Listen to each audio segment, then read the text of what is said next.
नमस्कार दोस्तों, मेरे YouTube चैनल कहानियाँ में आपका स्वागत है। इस समय आप विक्रम बेताल की कहानी बेताल पच्चीसी की श्रृंखला में 14 कहानियाँ सुन चुके हैं। आज मैं विक्रम बेताल की 15वीं कहानी की शुरुआत करती हूँ। यदि आपको यह कहानी पसंद आए तो इस चैनल को लाइक, सब्सक्राइब और अपने दोस्तों के साथ शेयर ज़रूर कीजिएगा। तो चलिए इस कहानी की शुरुआत करते हैं।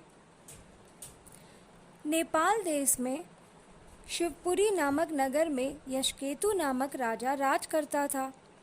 उसके चंद्रप्रभा नाम की रानी और शशिप्रभा नाम की लड़की थी।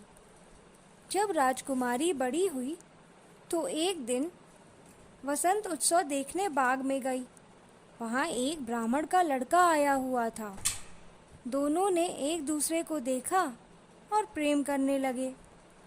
इसी बीच एक पागल हाथी वहाँ दौड़ता हुआ आया।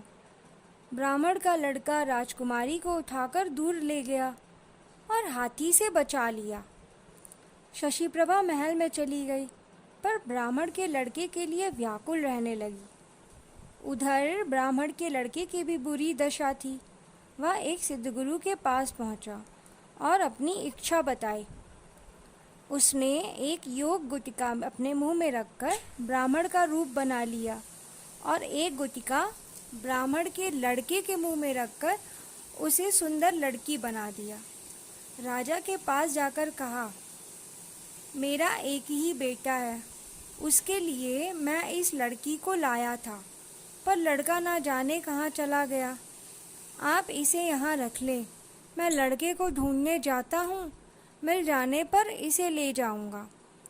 सिद्धगुरु चला गया और लड़की के भेष में ब्राह्मण का लड़का राजकुमारी के पास रहने लगा। धीरे धीरे दोनों में बड़ा प्रेम हो गया। एक दिन राजकुमारी ने कहा, मेरा दिल बड़ा दुखी रहता है। एक ब्राह्मण के लड़के ने पागल हाथी से मेरे प्राण बचाए थे। मेरा मन उसी में रमा हुआ है। इतना सुनकर उसने गुटिका मुंह से निकाल ली और ब्राह्मण कुमार बन गया। राजकुमारी उसे देखकर बहुत प्रसन्न हुई। तब से वह रात को रोज गुटिका निकालकर लड़का बन जाता और दिन में लड़की बना रहता था। दोनों ने चुपचाप विवाह कर लिया।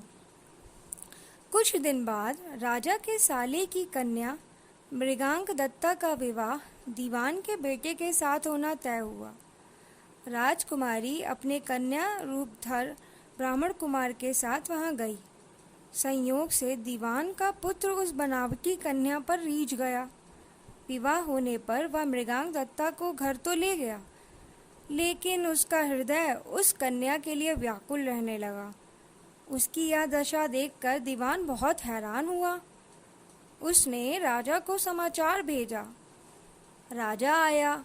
उसके सामने सवाल था कि धरोहर के रूप में रखी हुई कन्या को वह कैसे दे दे। दूसरी ओर यह मुश्किल की न दे तो दीवान का लड़का मर जाए।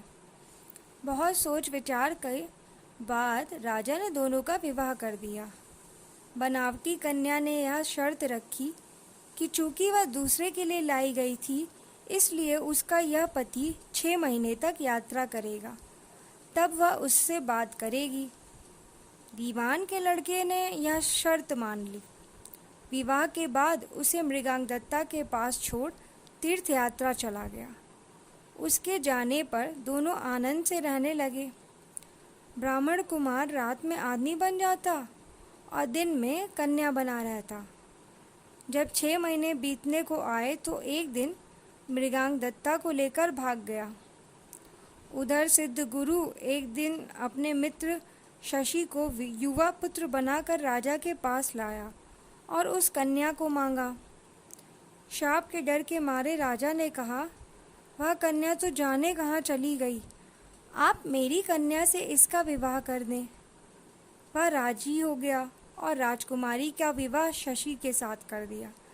घर आने पर ब्राह्मण कुमार ने कहा, यह राजकुमारी मेरी स्त्री है, मैंने इससे गंधर्व रीति से विवाह किया है। शशि ने कहा, यह मेरी स्त्री है, क्योंकि मैंने सबके सामने विधि पूर्वक विवाह किया है।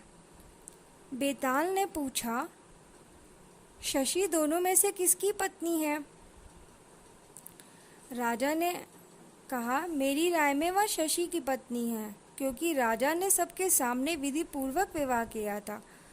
ब्राह्मण कुमार ने तो चोरी से ब्याह किया था। चोरी की चीज पर चोर का अधिकार नहीं होता। इतना सुनना था कि बेताल फिर से गायब हो गया और राजा को जाकर फिर उसे लाना पड़ा। तब रास्ते में बेताल ने राजा विक्रम को एक नई कहानी सुनाई।